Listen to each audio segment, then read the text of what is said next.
Então, abra comigo a sua Bíblia em Apocalipse 3, versículo 7. E hoje nós temos a penúltima carta de Jesus às igrejas em Apocalipse. É a carta à igreja em Filadélfia. Então, 3, versículo 7. O teor da carta de Jesus para a igreja, nós vamos ler e depois nós vamos descompactar uma coisa de cada vez. Vai dizer assim, Apocalipse 3, versículo 7.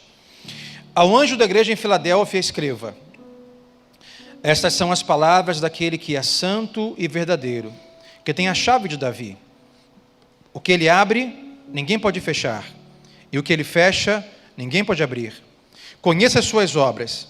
Eis que coloquei diante de você uma porta aberta que ninguém pode fechar. Sei que você tem pouca força, mas guardou a minha palavra e não negou o meu nome. Veja o que farei com aqueles que são sinagoga de Satanás e que se dizem judeus e não são, mas são mentirosos. Farei que se prostrem aos seus pés e reconheçam que eu o amei. Visto que você guardou a minha palavra de exortação à perseverança, eu também o guardarei da hora da provação que está para vir sobre todo o mundo, para pôr à prova os que habitam na terra. Versículo 11. Venho em breve, retenha o que você tem para que ninguém tome a sua coroa. Farei do vencedor uma coluna no santuário do meu Deus, e dali ele jamais sairá. Escreverei nele o nome do meu Deus e o nome da cidade do meu Deus, a nova Jerusalém, que desce dos céus, da parte de Deus, e também escreverei nele o meu novo nome. Versículo 13, como geralmente Jesus costuma encerrar as cartas, ele diz: aquele que tem ouvidos, ouça o que o Espírito diz às igrejas. Vamos orar. Pai, te damos graças pelo privilégio da comunhão nesta noite. Deus, que a tua palavra nesta noite traga ao nosso coração aquilo que o Senhor preparou para cada ouvinte aqui. Há aqui pessoas distintas, de idade distintas, de sexo distintos, de condição social, cultural, familiar, Senhor, distinta. Mas, Pai, eu creio que a tua palavra a todos pode que atingir nesta noite. Deus, cada um dentro da sua necessidade, da sua realidade, do seu despertamento, da sua edificação. Então, obrigado, Pai, pelo privilégio que temos hoje de abrir a Tua Palavra. Fale conosco, Senhor, que possamos cumprir o que diz o final de cada carta. Nos dê ouvidos espirituais para ouvir a Tua voz nesta noite. É o que clamamos e pedimos no nome de Jesus. E todos digam amém. Tome o seu lugar, Deus te abençoe rique e abundantemente.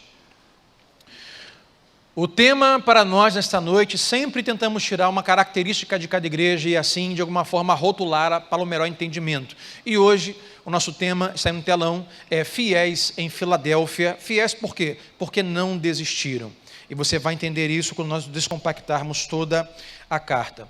Mas como geralmente nós começamos... Gente, dá mais luz aqui, tá? Está muito escuro. Acende as duas pretas, ou a da ponta. Não, essa preta é dos músicos, a outra. Se puder, tá bom? Não sei quem está aí. Ou a prateada lateral também pode ser. Ajuda aí, isso. Como geralmente nós começamos, às vezes começamos com algumas perguntas, assim farei hoje mais uma vez. Uma pergunta para nós refletirmos. E a pergunta é simples, a pergunta não é pegadinha, tá? Você não vai cair uma cilada, não se preocupe, responda para si aí, sem medo de ser feliz. A pergunta para você nesta noite é a seguinte: no que você presta atenção?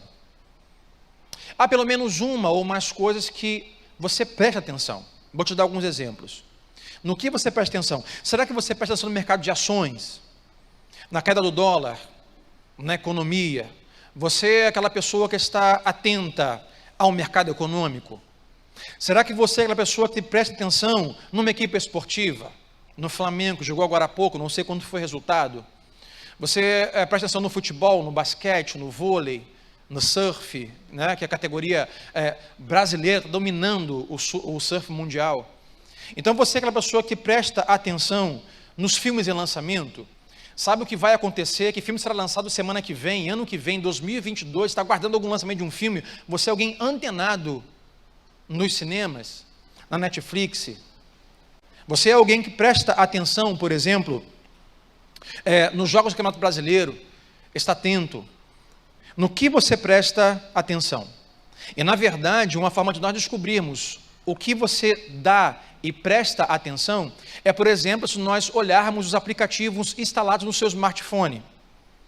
Por exemplo, quem que está hoje aqui tem um celular instalado, o Cartola FC? Levante a mão. Quem tem um Cartola instalado? Só tem crente aqui, gente. Só Leandro tem Cartola, viu, Leandro? De manhã tinha uma galera, você veio sozinho hoje. Olha lá, mais um lá tem um Cartola instalado. Ali tem irmã tem um Cartola instalado.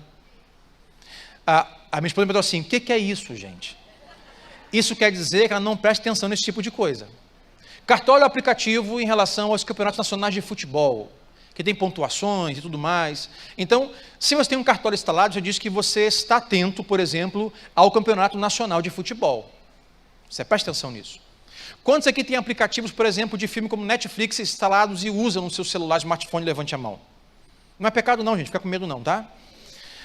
Isso vai dizer, por exemplo, que você é alguém que presta atenção nos seriados que estão saindo, nos filmes que estão a ser lançados no cinema. Muito do seu smartphone vai dizer no que você presta atenção. Por exemplo, se nós fôssemos lá no seu celular, por exemplo, no computador, mas um celular muito usado hoje, abrirmos lá, por exemplo, YouTube e apertássemos a lupa já nos diria as palavras que você usou recentemente para buscar algumas coisas, sim ou não? Isso vai dizer, por exemplo, o seu navegador, a sua pesquisa no Google, no YouTube, vai dizer no que você presta atenção atualmente. Por exemplo, se você for no meu YouTube hoje, apertar a lupinha, você vai ver que minhas palavras hoje são relacionadas à saúde. Como viver até os 100 anos, como se manter jovem, como não morrer cedo, como cuidar da próstata para não ter que ir no médico a operar a próstata, como evitar o câncer, como se manter jovem, como emagrecer. Já viu como eu estou fininho? Eu estou magrinho. Como emagrecer, como melhor dieta. Hoje, as minhas buscas no YouTube, por exemplo, são sobre saúde. Então, por exemplo, o que você presta atenção? Não estou falando sobre ser certo ou errado. Mas agora, algo curioso, não sei se você já se perguntou, mas é a pergunta que eu vou fazer para nós começarmos de fato o sermão. Você já teve a curiosidade, pensar assim, curiosidade de saber no que Jesus presta atenção? Porque, por exemplo, Jesus, ele nasce através de uma mulher virgem chamada Maria. Jesus nasce, ele cresce, ele comissiona para si 12 discípulos, conhecemos como apóstolos, ele cura pessoas, liberta pessoas, ele anuncia o evangelho, ele faz milagres, multiplica pães, dá pesca maravilhosa aos seus discípulos. Depois ele diz para os seus discípulos, olha, meu tempo é chegado. Ele vai para a cruz, ele morre por nossos pecados. Depois ele ressuscita ao domingo pela manhã, ao terceiro dia, a tumba está vazia. Ele passa 40 dias com seus discípulos, ensinando, os motivando, os encorajando, e diz para eles assim, olha, não saiam daqui até que sobre vocês venha o Espírito Santo. Está lá em Atos, os apóstolos por Lucas. E então ele vai até o céu e ninguém nunca mais o viu. Agora, no que Jesus presta atenção depois dessa escala de foi aos céus? No que ele presta atenção hoje, por exemplo? A resposta está quando nós olhamos o que estamos olhando, Apocalipse capítulo 2 e capítulo 3. Apocalipse 2 e 3, você tem ali uma realidade que Jesus preserva um dos seus apóstolos, João, durante muitos anos, praticamente uma centena de anos, 100 anos. Preserva João, para que João, então, na ilha de Patmos, escreva cartas para as igrejas. E Jesus, através de João, escreve praticamente para uma denominação que existia hoje na Turquia moderna, 7 igrejas. E Jesus vai dizer a João, escreva esta carta para esta igreja, porque aqui eles estão pecando, aqui estão vacilando, aqui estão fraquejando, mas aqui está legal. Escreve essa para outra igreja, olha, diz para eles aqui que está tudo muito ruim, foi o que lemos semana passada, não há nenhum elogio, só crítica. E hoje veremos que a carta que ele escreve a Filadélfia, como nós já lemos, não há nenhuma crítica, só elogio. O que se me faz pensar, Apocalipse 2 e 3, a resposta da pergunta é, pastor Sandro, no que Jesus presta atenção? Será que no campeonato de futebol nacional? Será que nos seriados de TV? Será que no cinema? O que ele presta ou no que ele presta atenção? Sabe qual é a resposta?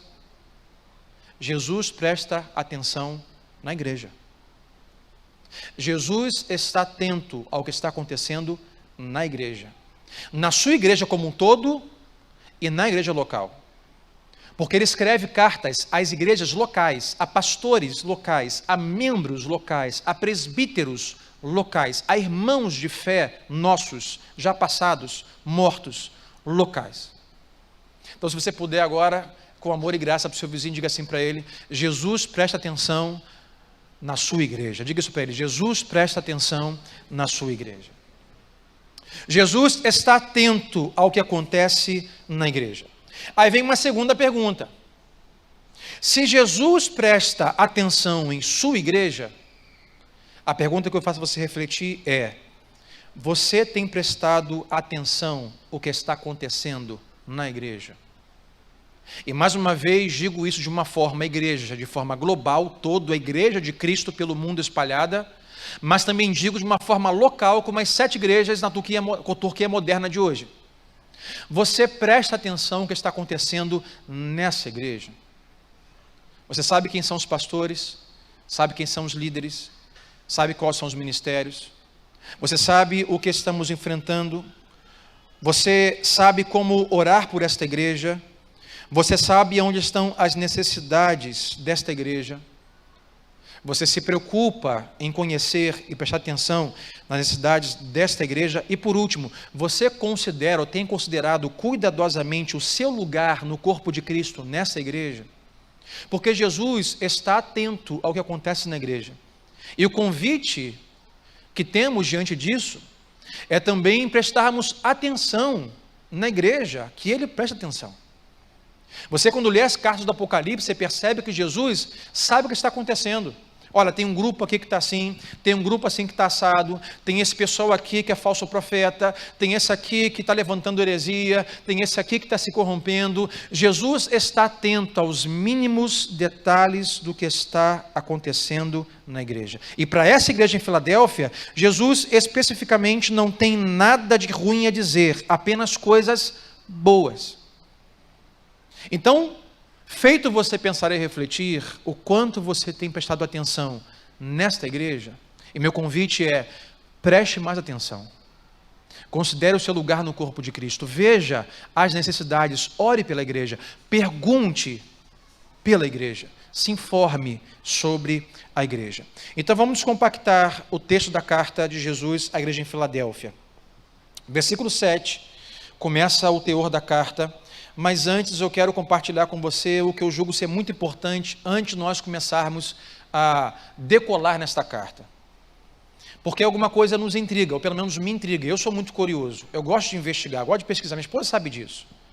Muitas vezes eu planejo e penso muito além da conta para poder concluir algo do tipo, alguma coisa que você veria para comprar e precisa e compraria amanhã, eu vou levar uns 3 meses para comprar. Porque eu vou olhar aqui, vou olhar lá, vou ler a especificação, vou ver o vendedor, vou ver o que aconteceu, quem tomou isso nos Estados Unidos, na China, no Himalaia, em Niterói e tal, eu fico assim. E alguma coisa que me inquieta, porque é notório que na carta Jesus não tem nada de ruim a dizer sobre a igreja, e isso para mim é um problema, porque eu sempre aprendi que não existe igreja perfeita. Então, como assim Jesus não tem nenhuma crítica para essa igreja? Que tipo de igreja? Eu falei assim: Jesus, que tipo de crente era esse que tinha lá? Que tipo de igreja era essa? Aonde vende esse livro? Aonde tem esse site? Qual é o modelo? Eu quero imitar. Aí eu percebo que há 2 coisas importantes aqui. A primeira delas é Jesus também nos ensinando com a carta que nem todo pecado vale a pena mencionar. Pense comigo. Havia pecado na igreja, sim ou não? Claro. Havia gente perfeita, gente de bico, gente de mimimi, gente chateada, com o líder, com o pastor, com o irmão, com a luz, com o ar, com a cadeira. Existia? Claro que existia. Claro que existe, gente. Aonde tem gente, tem problema, tem imperfeição. Isso vai de uma igreja como essa a uma fila de 5 pessoas para pagar uma conta na loteria. Tem sempre problema, tem sempre alguém reclamando. Então por que Jesus não menciona, não critica nenhum problema na igreja? É porque possivelmente os problemas que eles tinham, e tinham problemas e pecados, não valia a pena se mencionar. Por que não valia a pena? Porque era muito inferior. Eram pecados pequenos, simples, comuns aos homens, que não estavam um patamar elevado em relação a tudo aquilo que estavam fazendo de obras, de feitos, de evangelização, de missões, de oração. Irmão, se nós formos criticar a igreja por alguma imperfeição, as críticas não vão cessar nunca, e uma igreja nunca será boa o suficiente para ninguém, porque tem problema. Jesus aqui nos mostra que, apesar de eles terem os seus erros, e eles tinham muito mais coisas a considerar do que os seus erros, ou os seus erros não eram tão graves. E a segunda coisa que eu vejo aqui no toda a carta de Jesus, é que se embora há pecados, embora há erros, embora há problemas, ele escreve uma carta para os elogiar, para levantar todos os feitos que eles têm realizado. Jesus também nos ensina sobre o poder do encorajamento. Jesus aqui é um encorajador da igreja. É como se Jesus na sua carta estivesse dizendo assim: olha, eu entendo o que você está passando.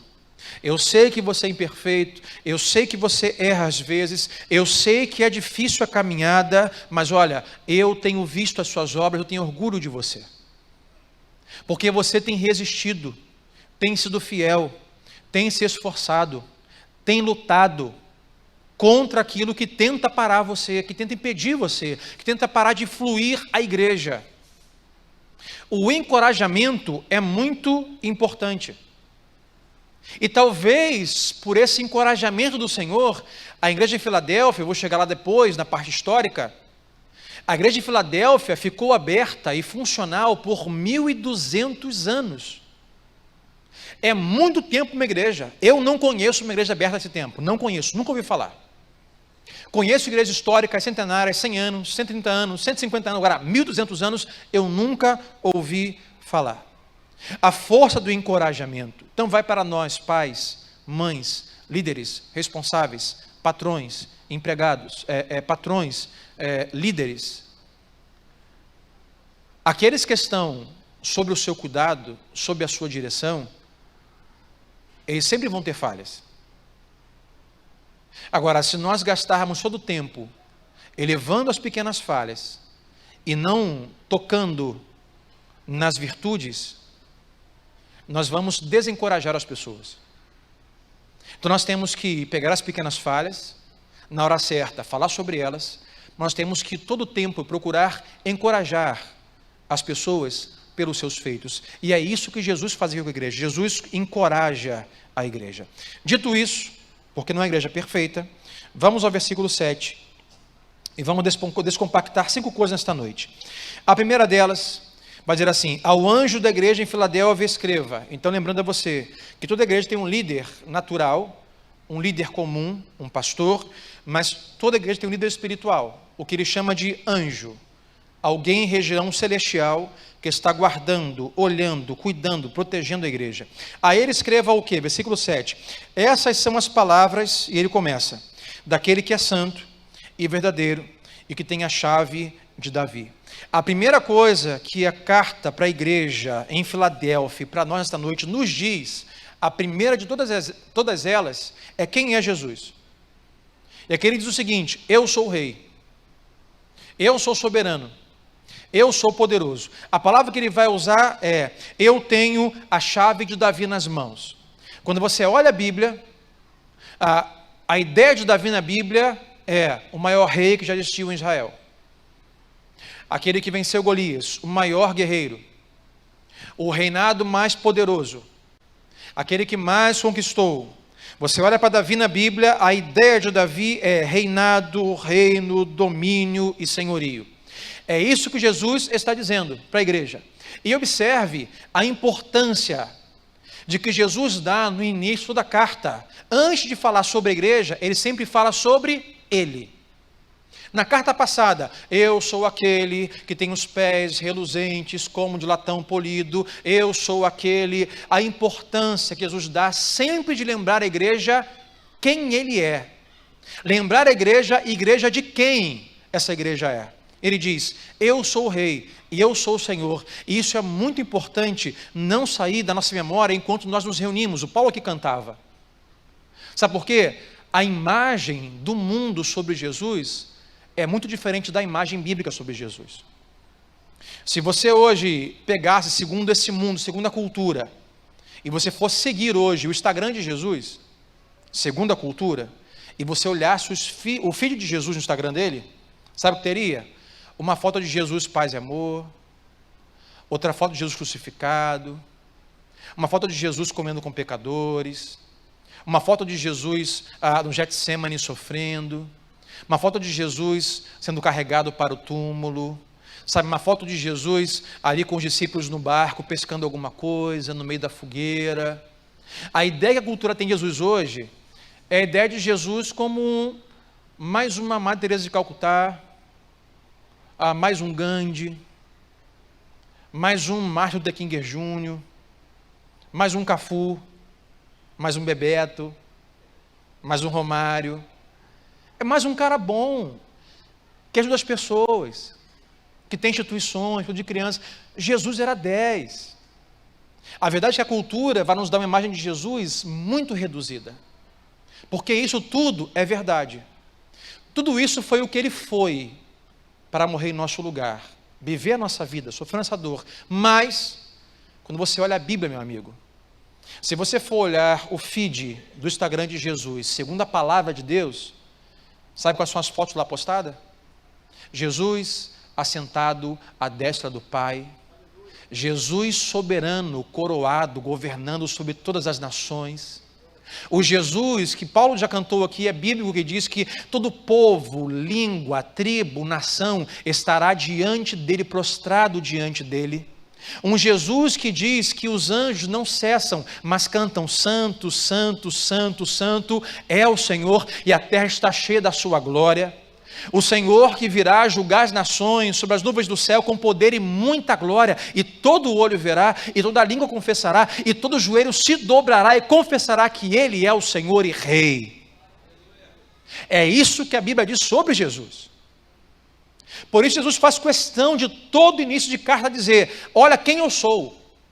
Eu tenho a chave de Davi, eu sou maior do que Davi. Liderança que você conheça, Bolsonaro, eu sou maior. Trump, muito maior. ONU, sou muito maior. Aquele cacique aí aqui da Amazônia do Brasil, esqueci o nome dele, Raoni, sou muito maior do que isso. Sting, sou muito maior. Bonovox, do YouTube, sou muito maior. Sou muito maior que isso. Muito maior. Ele diz, eu tenho a chave de Davi, mas também diz, sabe quem ele é? Eu sou santo. Jesus não é apenas mais um homem com pouco pecado ou bonzinho. Jesus, ele é sem pecado. Ele não é uma das melhores pessoas que já viveu. Por exemplo, ontem, sábado, o Papa Francisco operou então a canonização da irmã Dulce, uma freira nacional que fez muita coisa boa, que ajudou muita gente. E o seu legado ainda está aí, com muitas pessoas sendo cuidadas e tratadas. Mas Jesus não é mais uma irmã Dulce. Jesus não é mais uma Madre Teresa de Calcutá. Ele diz, eu sou santo. Se você tiver uma categoria para colocar Jesus, é o seguinte, tem a categoria ali para Dulce, para Teresa de Calcutá, para fulano e beltrano, e tem que fazer uma categoria só para Jesus, porque só ele pode ocupar essa categoria, só ele é totalmente santo. Ele diz, eu sou santo e eu sou verdadeiro. O que diz é, a minha palavra é a verdade. O que eu digo é a verdade. O que eu prometi, eu vou cumprir. O que eu falei, eu vou honrar, porque eu sou verdadeiro. Ele faz questão de dizer para nós, igreja, nesta noite, aquele que presta atenção em nós, aquele que sabe que quem nós somos, como igreja e como indivíduos, igrejas particulares do Senhor, aquele que nos vê, é aquele que é poderoso, é santo e é verdadeiro. É por isso que ele faz questão de anunciar isso antes de escrever o conteúdo da carta, porque sabemos o seguinte, quem nos deu essa carta, embora venha críticas, é alguém que é totalmente santo. Quem nos escreveu essa carta e tem para nós elogios é alguém que é totalmente verdadeiro. Isso faz todo sentido. E ele vai dizer assim, esse que é santo e verdadeiro e poderoso, versículo 8, ele diz, conheço as suas obras. Jesus presta atenção na igreja e nas obras da igreja. Agora, quando sabemos que um Deus poderoso, santo e verdadeiro está cuidando de nós, olhando para nós e diz, eu tenho visto o que você tem feito, isso para nós é encorajador. Saber que quando o pastor não vê, Deus está vendo. Saber que quando às vezes percebo que não foram gratos o suficiente comigo, ainda assim Deus é grato por aquilo que fazemos. Mesmo quando alguém não dá o tapinha nas costas e diz, muito bem, cara, o que você fez foi fantástico, ainda assim eu sei que aquele que é poderoso, santo e verdadeiro me diz, eu conheço as suas obras, eu estou vendo o que você está fazendo, continue assim, eu estou prestando atenção na sua vida. É encorajador saber que Deus está vendo as obras que nós estamos fazendo, mas, vírgula, se é encorajador para a igreja saber que Ele está vendo as obras que estamos fazendo, isso também deve ser aterrorizador para aqueles que estão simplesmente não fazendo e criticando a igreja. Porque se você não sabe, há aqueles que servem, aqueles que fazem e aqueles que criticam. Então, para você, se é o seu caso aqui nesta noite, eu espero que não, ou para você que me assiste agora na sua casa, onde você estiver, se você está hoje vivendo neste lugar de apenas aquele que critica o que a igreja está ou não fazendo, só para te lembrar que Jesus está atento a tudo que está sendo feito. Obras e críticas, serviço e não serviço, doação, não doação, entrega, não entrega, sabe, amor pela obra em serviço a Deus através do próximo ou simplesmente sentado. Eu vou usar a frase que eu usei semana passada, quando eu falei que um dos motivos que muitas igrejas morrem é quando há mais consumidor do que colaborador. Então, para você que tem feito, sabe, para o Senhor, aqui nessa igreja local, mesmo se amanhã o pastor não te chamar no zap e falar assim, meu irmão, parabéns, saiba que Deus está vendo o seu trabalho, o seu serviço e a sua obra. Mesmo que eu não te ligue para dizer, olha, a sua oferta vai abençoar muito esse ministério, saiba que Deus está vendo o seu serviço e a sua obra. Ele está muito orgulhoso da sua fidelidade. Continue fazendo. E para você que ainda não faz, que ainda não serve, que ainda não doa, que ainda não oferta, sempre se lembre, Jesus está atento ao que está acontecendo na sua igreja. E a pergunta que eu faço diante disso é, o que você está fazendo? Deus está vendo. O que você deveria estar fazendo? Deus está vendo. Aonde você deveria estar servindo e não está? Deus está vendo. O que você deveria estar dando, ofertando e não está? Deus está vendo. E alguns pensam, pode dizer assim, mas pastor, não é o Senhor mesmo que disse, o cristianismo não tem nada a ver com obras? Que o cristianismo não é sobre obras? Sim, a salvação não é sobre obras. Ninguém é salvo por suas obras. Não há nada que você faça para ser salvo. Desde comprar um patuá a dar uma oferta milionária ou nada do tipo para ser salvo. A salvação não se compra. Paulo vai dizer que a salvação é pela graça, através ou por meio da fé. E a fé é um dom de Deus. A verdade é que nós não temos condições nem de gerar fé em nós para ser salvos. Deus, Paulo diz, a fé é um dom de Deus. Deus tem que nos dar de sua graça, da sua fé, para nós crermos nele. Se ele não nos der fé, nós não conseguimos crer nele.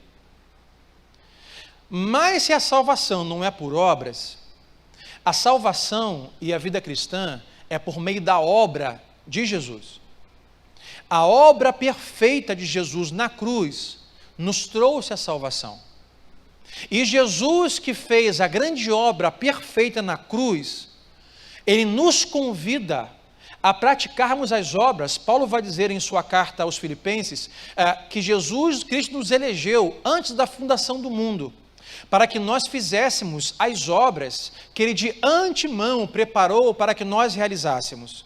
Então Jesus, Ele faz uma obra perfeita na cruz, perfeito, santo, verdadeiro, morre por nós e nos compra, paga o nosso preço, paga a nossa dívida com o Pai, e nesse sacrifício somos salvos. Na obra dele somos salvos, convidados para nele fazer as obras que ele antes da fundação do mundo preparou para que nós fizéssemos. Então não, salvação não é pelas obras, mas sim, a vida cristã é uma vida de serviço, de obras, de amor, de ajuda, sabe, de levar o nome de Jesus a esses lugares. O problema, irmão, hoje, grande que vivemos nas igrejas, eu como pastor, eu posso compartilhar isso com você, porque eu amo a sua vida e quero o seu bem. Nós vemos uma transição muito grande de pessoas. Talvez por esse motivo você chegou aqui nesta igreja. E o perigo, se foi esse motivo, é que o motivo que fez você sair de uma igreja acontecer de novo aqui. O problema é quando nós estamos na igreja procurando que as nossas necessidades sejam atendidas. Eu estou na igreja porque eu tenho necessidades emocionais, espirituais, conjugais, profissionais, financeiras, e eu estou na igreja esperando que Deus esteja atento às minhas necessidades. Isso é um problema, porque isso vai nos trazer uma grande confusão em nosso coração, em nossa mente, em nossa alma, e nos causar um grande desespero. Quando a nossa ideia de igreja, de corpo, deveria ser estar presente aqui para louvar a Deus, ouvir a palavra de Deus, ser instruído, alimentado por Ele e servir as pessoas. Para aqueles que dizem assim, que estão aqui ou não estão aqui, para aqueles que dizem assim, pastor, eu preciso que Jesus atenda às minhas necessidades. Deixa eu dizer uma coisa para você, a nossa maior necessidade é servir. E quando nós fazemos do serviço a nossa maior necessidade, toda a nossa cosmovisão bíblica e cristã e espiritual muda. Nós não temos mais o foco de sermos atendidos. Temos agora o foco de nós atendermos e servirmos as pessoas. E enquanto nós servimos as pessoas, Deus vai cuidando da nossa vida. Porque, irmãos, não há ninguém que chegue ao patamar, sabe, a um nirvana espiritual, cristão, que diga assim, olha, eu pastor, estou nessa igreja aqui há 30 anos, mas finalmente alcancei o nirvana. Eu não tenho problema, eu não tenho dificuldade, eu não tenho insônia, eu não tenho enfermidade, eu não tenho crítica, eu não tenho nada. Pastor, tudo está perfeito. Diga, meu irmão, ou você está muito enganado, que eu acho que é. Isso não vai acontecer. Nós sempre teremos necessidades. Hoje o casamento, aí Deus faz um milagre e ajusta. Amanhã a vida financeira, e Deus pode fazer um milagre e ajusta. Mas depois da manhã tem um filho, depois uma enfermidade. E isso não cessa. Que isso, pastor? Está orando maldição sobre nós? Bate na madeira. Não, é bíblico. Como já preguei aqui, estamos entre dois jardins. O Éden era perfeito. A Nova Jerusalém será perfeita. Aqui estamos ainda fadados ao afastamento de Deus, nós com nós mesmos, com o próximo, com a natureza. Por isso tem furacão, tem tempestade, tem enfermidade, tem dengue, tem peste e o que seja. Portanto, meu irmão, a nossa maior necessidade é servir as pessoas, é servir ao próximo. E isso se dá em fazer obras. E Jesus está olhando tudo que nós estamos fazendo. A segunda coisa, a primeira é, Jesus, Ele é o Senhor e Rei, nos convida a servirmos. A segunda coisa, versículo 8, Ele vai dizer, conheço as suas obras, e esse coloquei diante de você uma porta aberta que ninguém pode fechar. E diz, sei que você tem pouca força. A segunda coisa, se você quiser anotar, é a igreja não é poderosa. E agora eu sei que eu vou chocar um monte de gente. a igreja não é poderosa.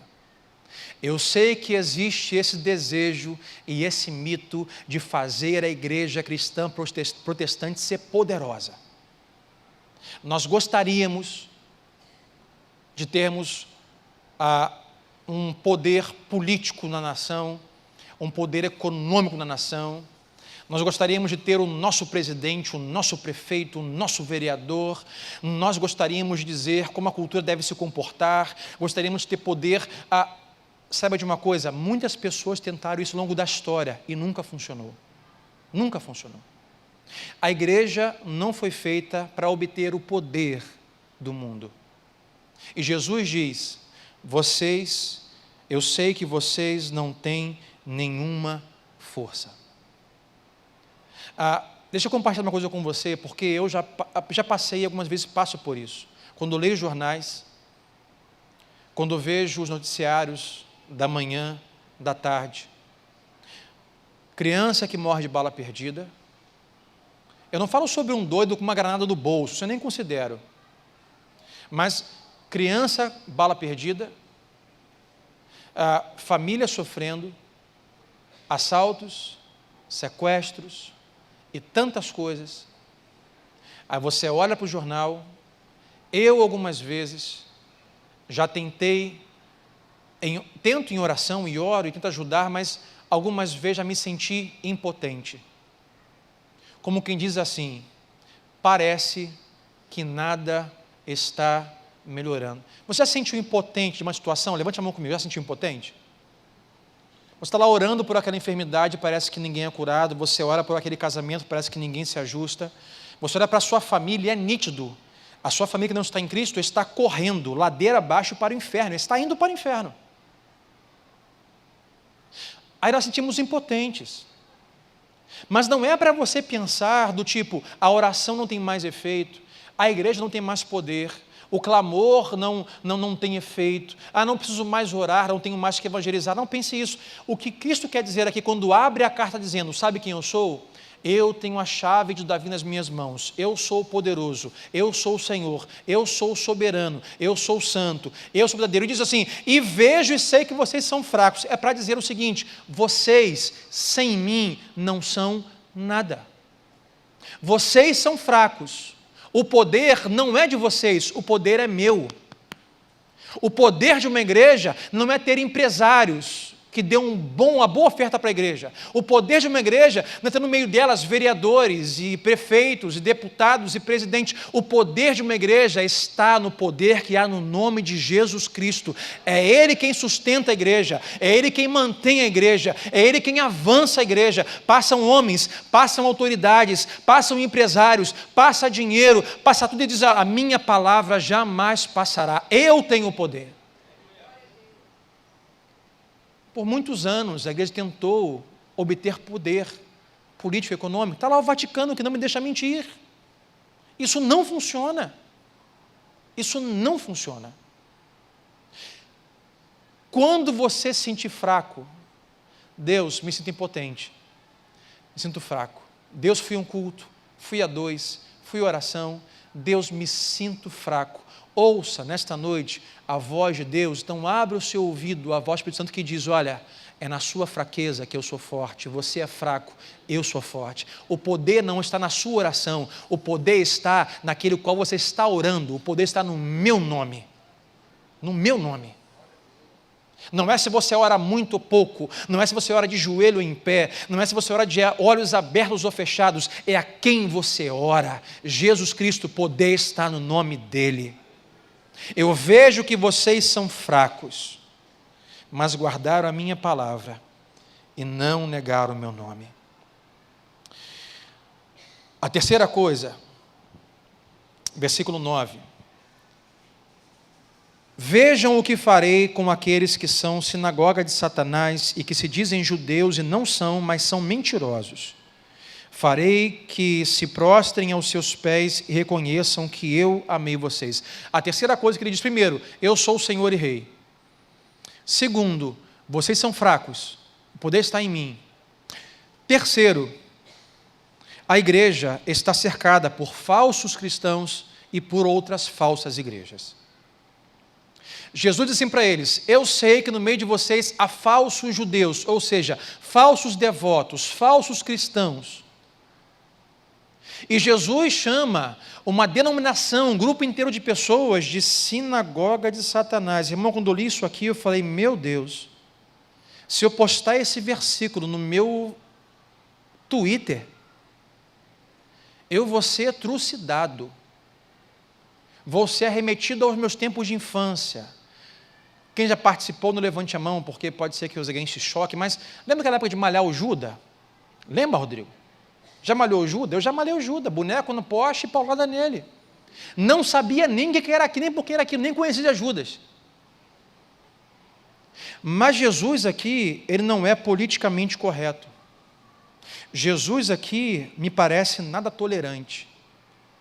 Ele chama um grupo de pessoas, e vale aqui dizer, irmãos, abrir um parênteses, que Jesus não fala isso para não cristãos.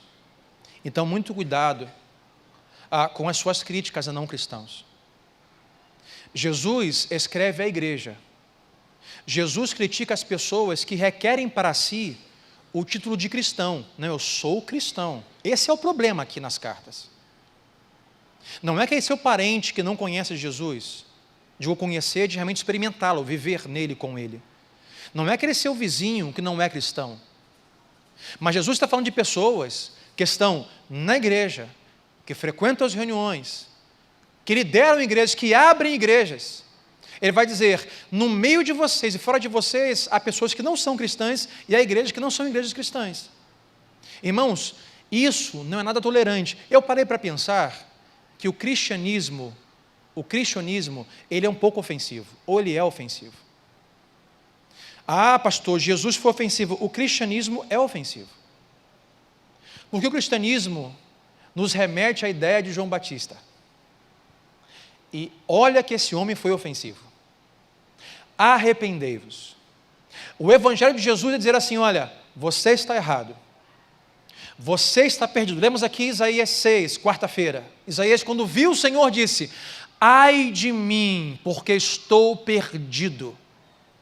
O evangelho diz, você está perdido. O evangelho diz, você está caminhando para o inferno. O evangelho diz, você precisa de um salvador, você não pode te salvar. E pior, não há nada que possa te salvar a não ser Jesus. É ofensivo. Se arrependa, você está errado, Jesus está certo. Só que hoje, nós não queremos ser ofensivos. E por isso, aquilo que Jesus chamou de sinagoga de Satanás, ou igreja do diabo, pessoas que aparentam ser cristãs, mas não são, e requer para si a fé cristã, quando vivem à margem da palavra de Deus, ele diz, isso é muito sério. Ele diz, eu sei que vocês têm pessoas no meio de vocês assim.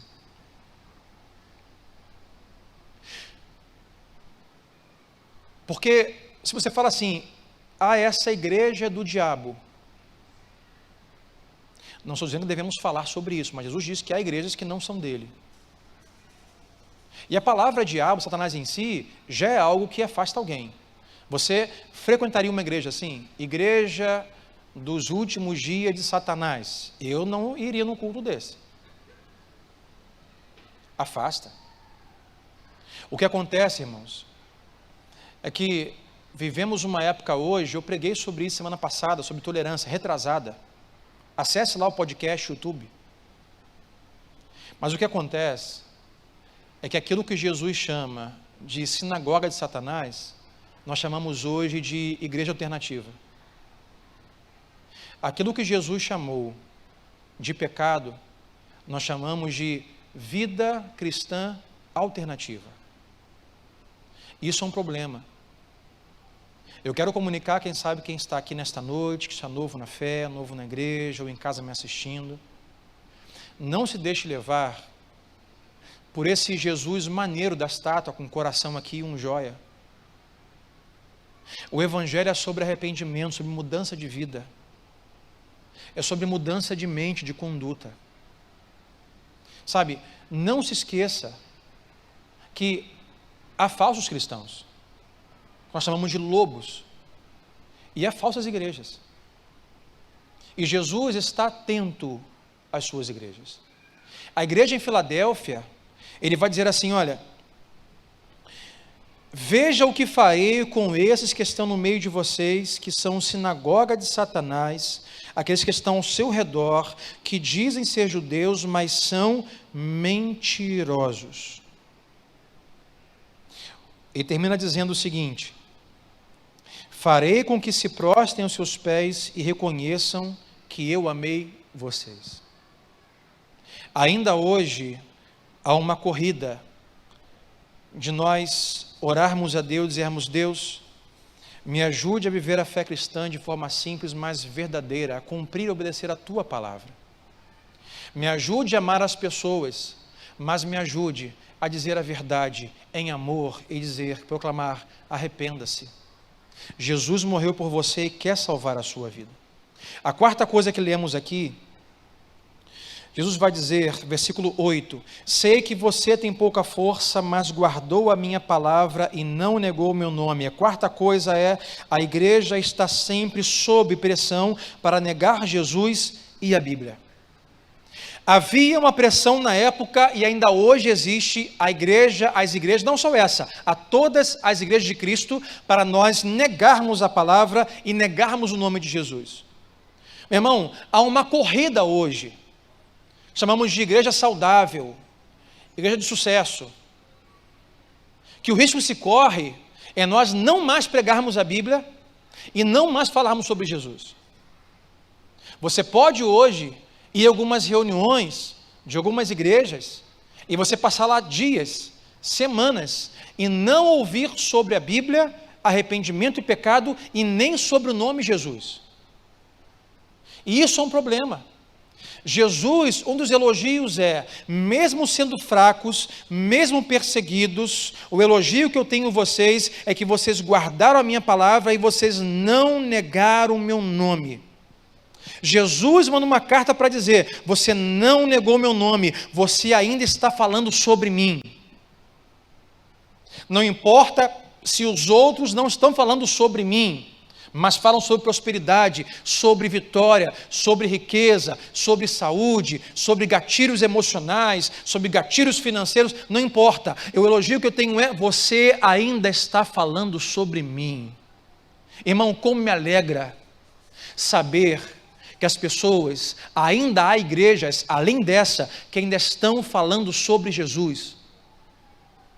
Como é bom, e digo a você, você que é líder de grupo pequeno, líder de ministério, fale sobre Jesus nos seus encontros, porque é tudo sobre Jesus, não é sobre mim, não é sobre você, é tudo sobre Jesus. E nós precisamos ser uma igreja que fala sobre Jesus, que leva as pessoas a Jesus, que fala sobre o arrependimento que o Espírito de Jesus produz em nós. Então precisamos falar sobre Jesus. Diga assim para o seu vizinho: é tudo sobre Jesus.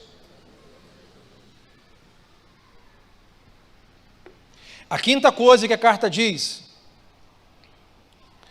versículo 9, ao final do versículo 9, ele vai dizer assim: farei que se prostrem aos seus pés e reconheçam que eu amei você. A quarta coisa é, a igreja é amada por Jesus. Você é amado por Jesus.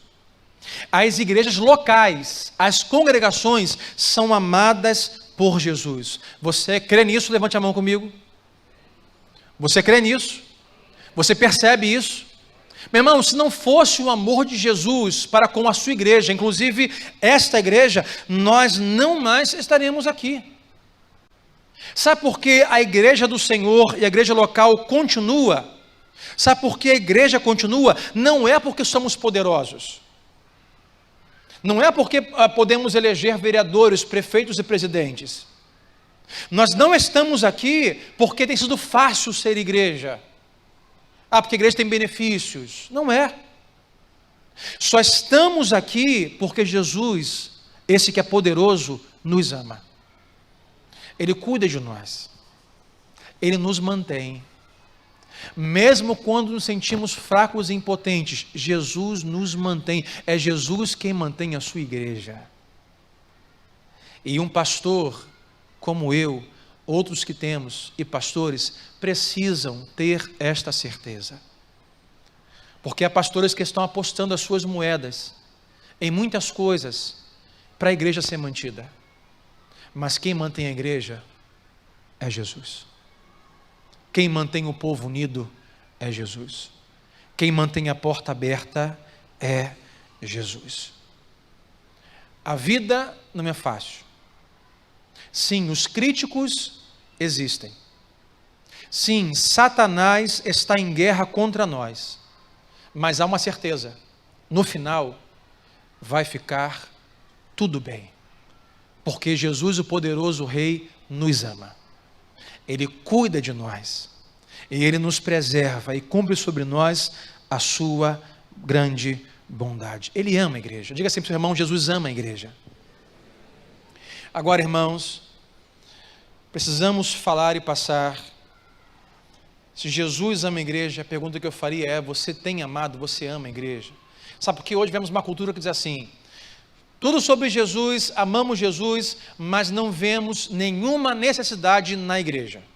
Cada vez mais se cresce o número de cristãos desigrejados. Alguns estão doentes, estão enfermos, não digo fisicamente, mas foram feridos pela igreja e na igreja, estão afastados por um tempo e resistentes.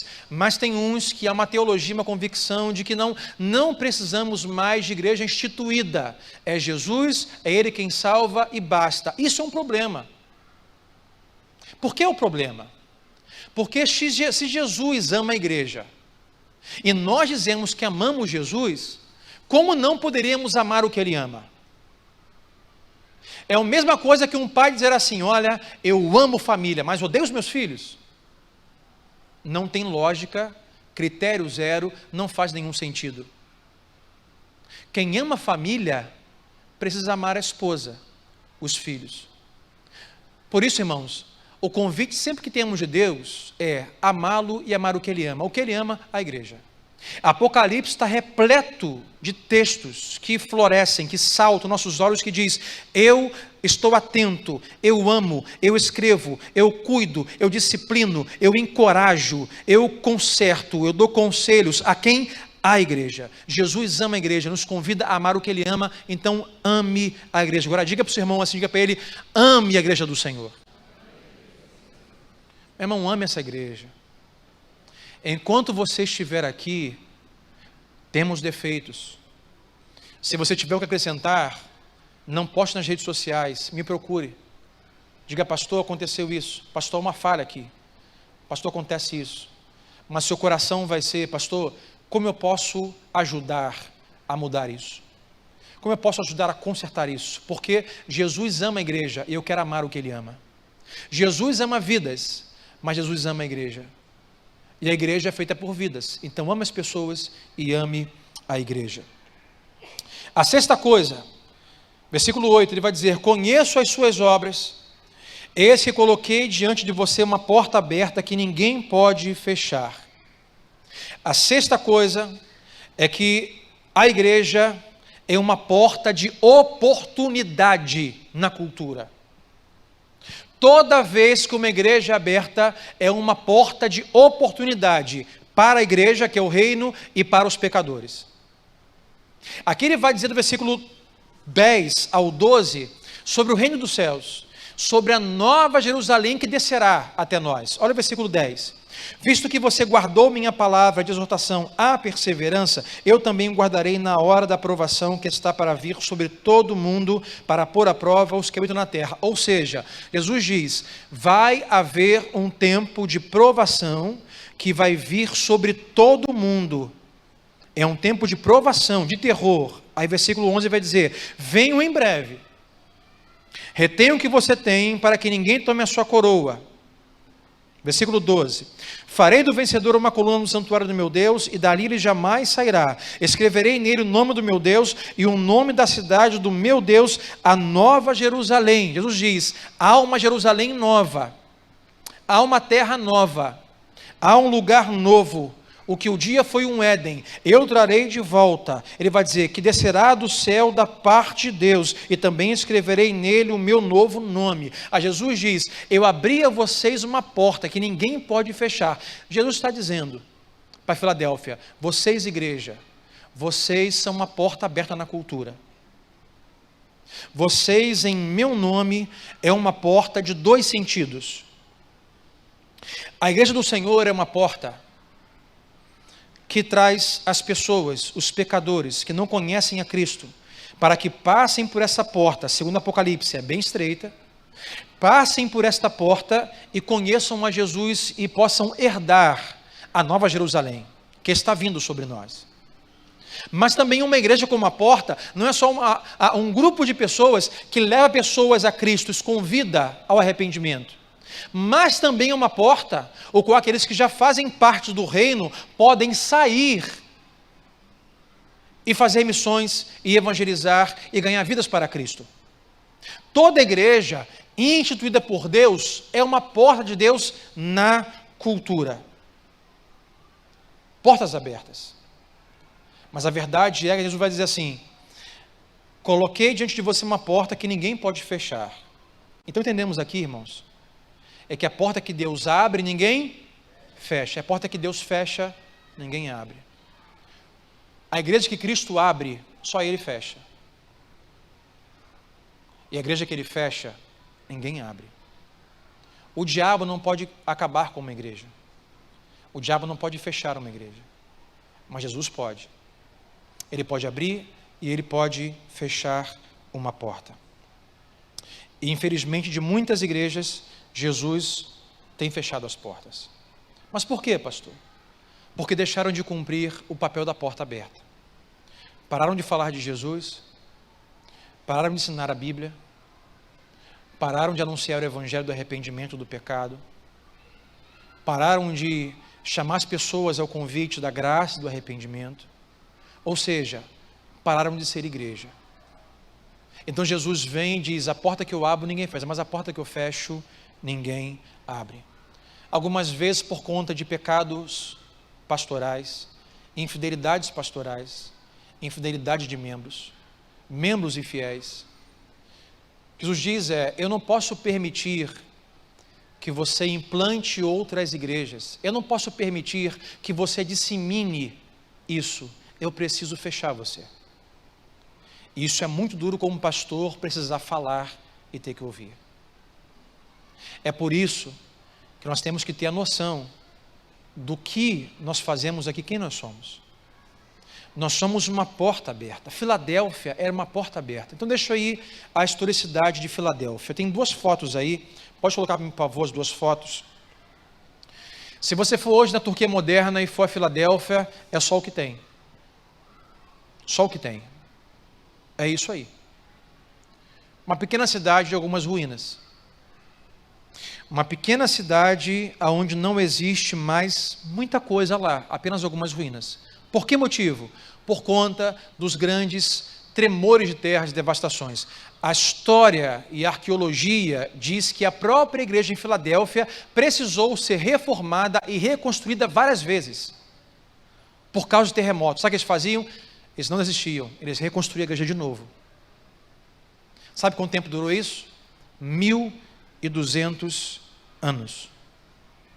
A igreja de Filadélfia foi um exemplo, foi um centro missional de envio.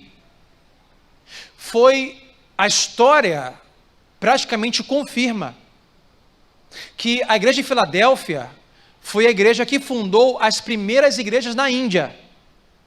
O evangelho chegou na Índia através da igreja em Filadélfia, que por 1200 anos permaneceu aberta, existindo. Jesus diz, eu coloquei diante de vocês uma porta que ninguém pode fechar, só eu posso fechar. Só quando eu disser, chega, ninguém pode fechar. Por volta do ano 700 depois de Cristo, o Islã é fundado no meio da idade de Filadélfia. O homem chamado Mohamed, ele cria o Islã. E o Islã é a religião da imposição. quando o cristianismo é a religião do convite. Então uma grande guerra estabeleceu. O Islã começou a perseguir e massacrar as igrejas. E uma após uma foi caindo. Um cristão após o outro foi morrendo, ou fugindo, ou negando a fé, e se declarando fiel ao Islã. A história diz que a igreja de Filadélfia foi a última igreja a cair. A igreja de Filadélfia foi a que permaneceu fiel. Não desistiram, não negaram Jesus. E no ano 1200 de existência da igreja, diz que o Islã de fato cresceu tanto que entrou e matou homem, mulher, velho, criança, jovem, e todos da igreja em Filadélfia foram dizimados, gargantas cortadas, cabeças arrancadas. E só assim a igreja parou de desistir. Mas enquanto a morte não chegou, enquanto a perseguição não chegou, eles não negaram, eles não desistiram, eles foram fiéis até o fim. Deus abriu uma porta aqui em Santa Catarina, em 1989, no dia 11 de novembro, esta igreja. E agora em novembro completamos 30 anos, para 1200, mas falta muito. Estamos há 30 anos neste bairro. Sabe por quê? Se ainda estamos aqui, é um sinal que nós temos de que Deus tem nos guardado e permanecido esta porta aberta. Meu irmão, o que já passou neste lugar de pessoas, de críticos, de dificuldades, de problemas, de divisões, de desavenças. Essa igreja começou neste bairro de uma forma improvável, com pessoas improváveis, de um jeito improvável, mas Deus permaneceu e fez crescer até os dias de hoje. Sabe por quê? Porque o nosso Senhor Jesus, Ele está vivo. Se nós servíssemos a um Deus que está morto, nós não teríamos a certeza que Ele tem nos sustentado. E sabe quando a porta de uma igreja fecha precocemente? Quando há infidelidade. É por isso que o tema hoje é fiéis em Filadélfia. O elogio de Jesus é: vocês não têm negado meu nome nem a palavra, vocês são fiéis. Sabe quando uma igreja precocemente é fechada? Por conta da infidelidade. Ou infidelidade pastoral que está sobre mim, ou infidelidade dos membros. Através de pecados, através do não servir, do não ofertar, do não doar, do não orar, do não ajudar, ou apenas criticar. Essa igreja está aberta e só vai fechar, ou se vai fechar, antes que o Senhor volte. Esta porta que Ele abriu, eu creio que é uma porta que ninguém fecha. Só Ele pode fechar. E que Ele encontre aqui, desde aqui de cima até o portão, pessoas fiéis. Fiéis no legado sobre Jesus e sobre a palavra. Jesus está vivo. Há críticos, mas os críticos não podem fechar uma igreja. Meu irmão, não é o Facebook que fecha uma igreja. Não é a manchete que fecha uma igreja. Elas podem evidenciar um problema na igreja, mas não é isso que fecha a igreja. Os falsos cristãos que se infiltram na igreja não podem fechar uma igreja. Os críticos que saíram da igreja, ainda ficam criticando quem ficou na igreja, não podem fechar a igreja. E também temos muitos aqui, como muitas igrejas. Pessoas que insatisfeitas saíram e da onde estão, ficam criticando quem ficou. Isso existe em toda a igreja, eu converso com muitos pastores. Mas ainda assim, estamos caminhando. Há uma crise econômica, mas a economia não pode fechar uma igreja, porque a porta que Deus abre, ninguém fecha. Nem que Deus tenha que enviar recurso de onde não existe. Deus é quem mantém a sua igreja. Deus é quem mantém a sua vida. Deus é quem mantém a nossa vida. Uma época de crise, mas nós estamos aqui. Diga assim para o seu vizinho: Deus abriu esta porta e nos colocou aqui. Então vamos zelar por esta porta e vamos trabalhar por esta porta. E para terminar, para nós orarmos, Jesus diz: eu amo vocês. Sabe, Jesus ama você. Jesus ama todos que estão também na Nova Vida, em Santa Catarina, servindo. Sabe, então sabe quanto você serve, quanto você faz, quanto você trabalha, quanto você se engaja, quanto você adora, enquanto você ama. Jesus está amando você, o que você faz. E quando o seu pastor, quando eu falhar, para que você leve isso para sua casa, e não se esqueça, quando eu falhar, deixa eu dizer, eu também te amo. E eu peço a Deus que me ajude a amar a você, quem você tem sido em Deus neste lugar.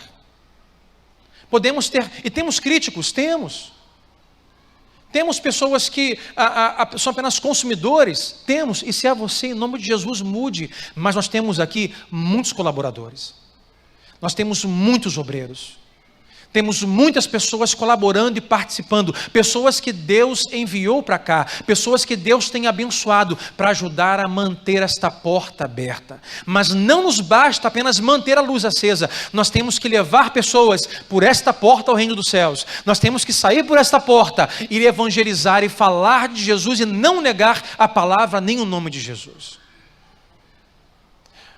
Hoje muitas igrejas estão sofrendo por conta de mudanças de pastores, de endereço, de teologia, de formato de igreja. Era prosperidade, agora é coach, amanhã não sei mais o que será, era isso, era aquilo, e muda a igreja, muda o pastor, e muda a teologia, e muda o costume, muda a visão, muda tudo. Deixa eu, quem sabe, acalmar um pouco o seu coração, dizer para você, eu não pretendo sair daqui. Eu não pretendo deixar de pregar a Bíblia e nem falar sobre Jesus. Eu não pretendo virar um palestrante, virar um seminarista, viajar por aí, fazendo palestras e sendo coach ou compondo a estratégia de crescimento espiritual. Eu não pretendo. Sabe o que eu pretendo? Com você, junto com você, fazer desta igreja uma igreja relevante, saudável, que leva pessoas pela porta estreita até a Nova Jerusalém e traz a Nova Jerusalém as pessoas que estão carecendo e precisando da graça, misericórdia e do amor de Jesus. Eu não vou a lugar nenhum, eu não vou fazer nada além do que seja a palavra de Deus e o Evangelho de Jesus. E se um dia começar a fazer, que Deus me pare, devagar, Senhor, mas me pare. Porque, irmãos, o que eu amo é pregar a palavra. O que eu amo é falar sobre Jesus. O que eu amo é ver o povo de Deus ouvindo sobre Jesus. Não importa, meu irmão, sabe? Não importa se você amanhã vai ficar rico por causa da Bíblia, se você vai ser curado por causa de Jesus. Ele pode fazer tudo isso na sua vida, mas o meu principal foco é favorecer a você a leitura da Bíblia, para que você cresça em Jesus, para que você se pareça com Ele, para que você faça, segundo a Bíblia, obras maiores do que Ele fez. É para isso que estamos aqui. Foi para isso que Jesus abriu essa porta há quase 30 anos atrás. E Jesus nos colocou aqui para nos dizer: quando ninguém te ver, eu estou te vendo. Quando faltar a você gratidão, eu sou grato. Quando faltar reconhecimento, eu reconheço. Eu sei que há falhas na sua vida, mas eu prefiro enaltecer, trazer à tona todo o trabalho que você tem feito. Então, irmão, não pare. Não pare de servir, não pare de doar, não pare de se engajar, não pare de amar, não pare de abraçar. Hoje, às 3 da tarde, começamos um trabalho lá embaixo, o Kids Day, ou Dia das Crianças. Voluntários e voluntários, de forma gratuita, não recebe nenhum dinheiro para isso. Eles estão cuidando do seu filho, encheram bola, doaram prendas. Eles estão fazendo. Pessoas que saíram do lugar de um cristão consumista para um cristão colaborador, que doam 1 hora da sua semana para servir a igreja, que doam um pouco do seu dinheiro para ofertar, sustentar e manter a missão da fé cristã. E para terminar, fique de pé comigo. Eu quero fazer um convite a você, porque você certamente tem portas em casa. Quem tem porta em casa, levanta a mão aqui. Tem porta na sua casa? Toda vez que você meter a chave numa porta,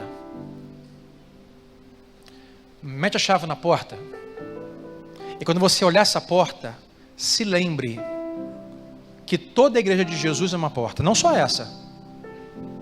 Todas as igrejas que a porta que Jesus abriu, é uma porta nessa cultura. Você olhar uma porta, se lembre e ore. Pelo menos 3 coisas a você orar.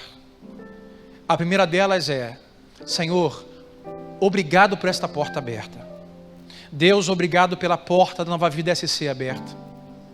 Se você hoje está aqui conosco, que você veio por conta das crianças, trouxe alguém, te convidou você de uma outra igreja, e é uma igreja cristã, fiel, ore pela sua igreja.